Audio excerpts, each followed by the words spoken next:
So welcome back after a short break. हम chapter को आगे बढ़ाते हैं। जो सोर्स ऑफ हिस्ट्री है, पहले हमने क्या सोर्स पढ़ा है? तो लिटरेरी सोर्स पढ़ा है, और लिटरेरी सोर्स का जो पहला हिस्सा था वो तो वेदास थे। अब इसका सेकेंड पार्ट जो है वो लिटरेरी सोर्स का सेकेंड पार्ट है, वो है एपिक्स। एपिक्स मतलब कहानियाँ in the form of poetry are called as epics. The Ramayana and the Mahabharata are important epics. Ramayana. The Ramayana was originally composed in Sanskrit. The Sanskrit version is said to be the work of Maharishi Valmiki. तो भगवान वाल्मीकि, कई लोगों से हमने सुना है कि वाल्मीकि जी को भगवान का दर्जा भी दिया गया है, क्योंकि वो देख सकते थे कि क्या हो रहा है, क्या होने वाला है।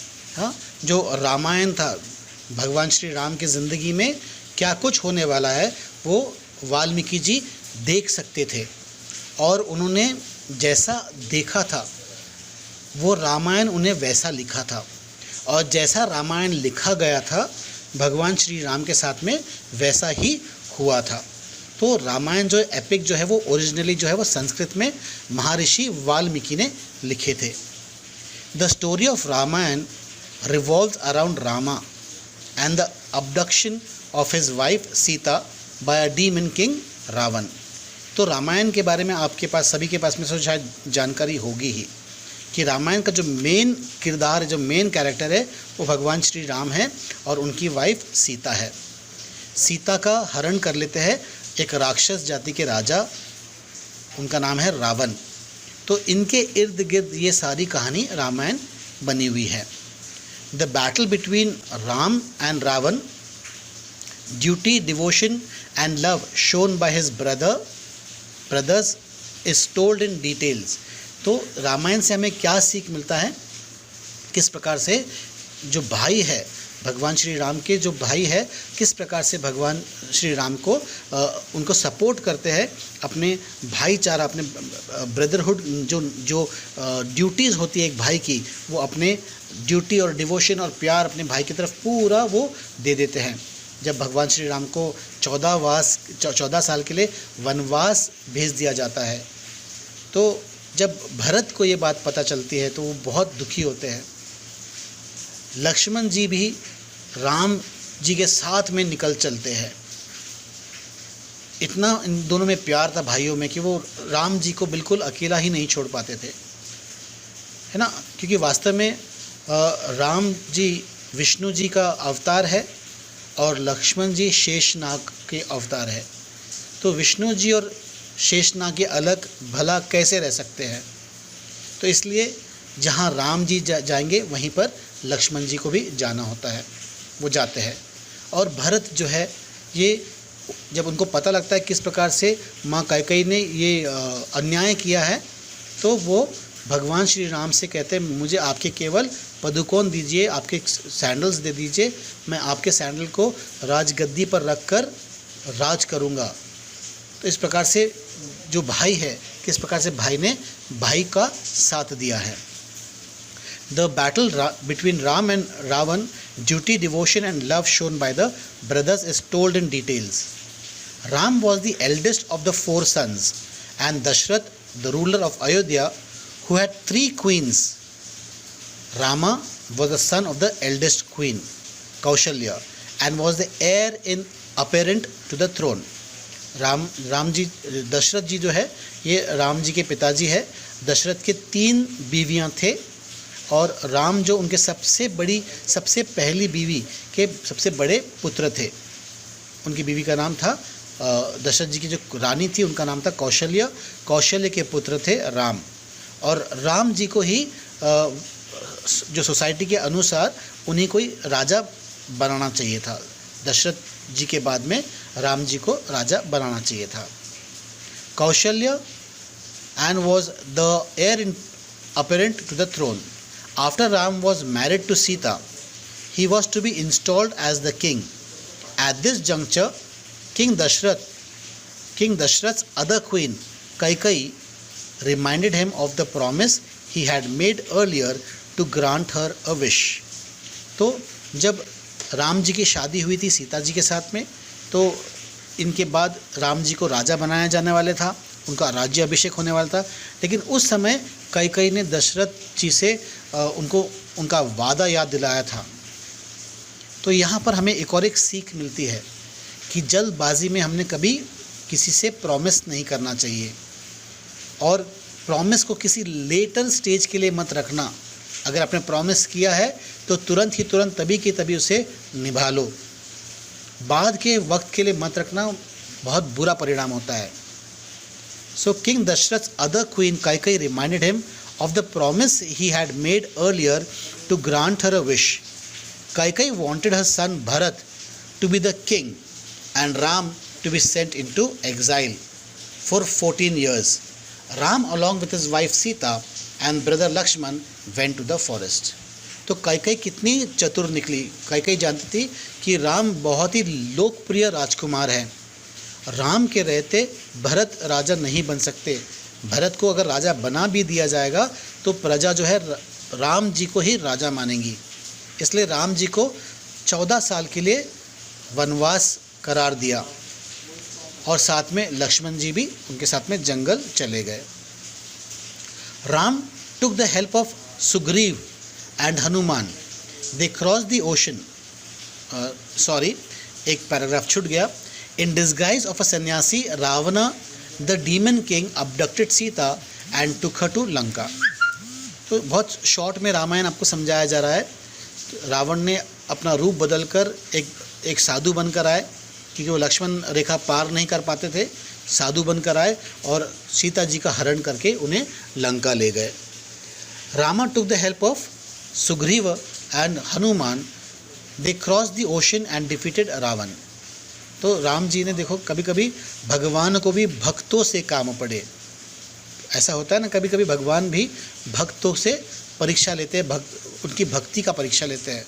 भगवान तो भगवान होते, वो कुछ भी कर सकते थे, चाहे तो यूं ही वो समुद्र पार करके वहाँ जा सकते थे, लेकिन भगवान जी ने भक्ति देखी है, सुग्रीव की भक्ति देखी है और हनुमान जी की भक्ति देखी है। यहाँ पर Rama to the help of Sugriva and Hanuman, they cross the ocean and defeated Ravana. Rama then along with Sita and Lakshman proceeded home, having completed the 14 years exile. He was crowned the king.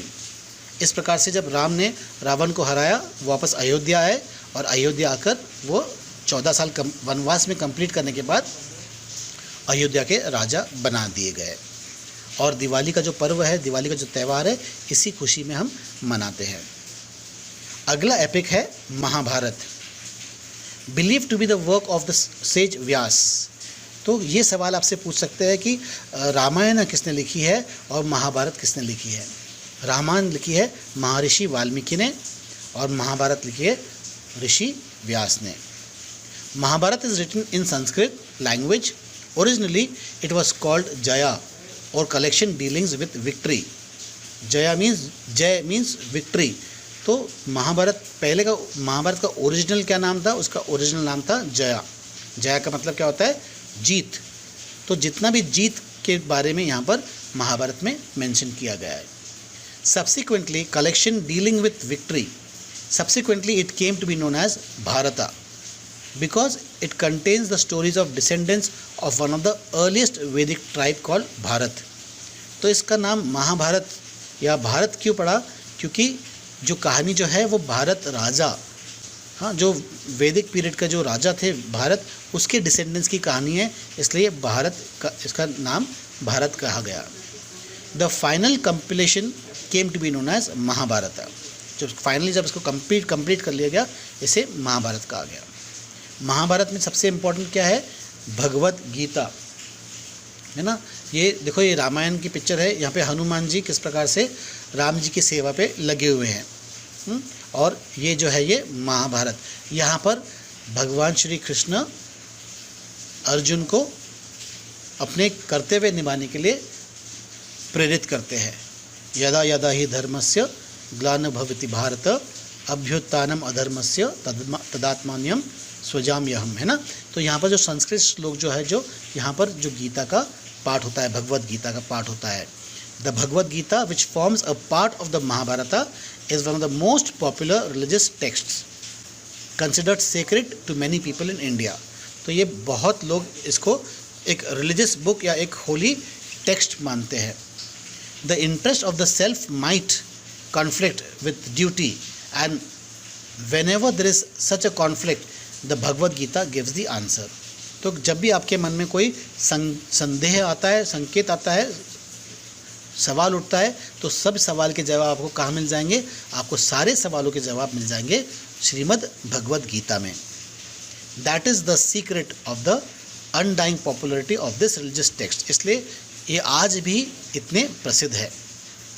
It teaches the soul, it teaches that the soul is immortal. ये हमें क्या बताते हैं कि जो आत्मा है वो अमर है, आत्मा का कभी अंत नहीं होता। The importance of epics, epics इतने इम्पॉर्टेंट क्यों हैं? The epics serves as the main source of information on the political institutions and the social cultural organisation of the epic age. तो एपिक्स इसलिए इम्पॉर्टेंट है क्योंकि ये एक मेन सोर्स है, एक ऐसा सूत्र है जहाँ से हमको उस ज़माने के पॉलिटिक्स के बारे में और कल्चर के बारे में हमें पता लगता है। They provide information on various Aryan kingdoms, their armies and their weapons they used. The Kshatriyas were entrusted with the defense of their kingdoms and they believed that death on the battlefield was the noblest act in the life of warriors. तो दूसरी बात तो है आपको उस ज़माने के जो वैदिक पीरियड के ज़माने में यहाँ पे कौन कौन से आर्यन किंगडम्स थे, उनके पास किस प्रकार की आर्मी थी, किस प्रकार के हथियार थे। क्षत्रिय का परम धर्म क्या है? रणभूमि पर अपनी प्राण निछावर कर देना। The epics are considered as the first literary works of the ancient period and are acclaimed for their literary and philosophical values. They reveal the high ideals of family life of the Aryans.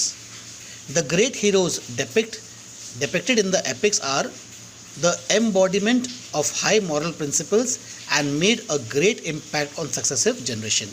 तो यहाँ के जो heroes है वो हमारे लिए एक आदर्श बनते हैं और हम जैसे भगवान श्री राम को मर्यादा पुरुष कहते हैं, एक आदर्श पुरुष कहते हैं, हाँ?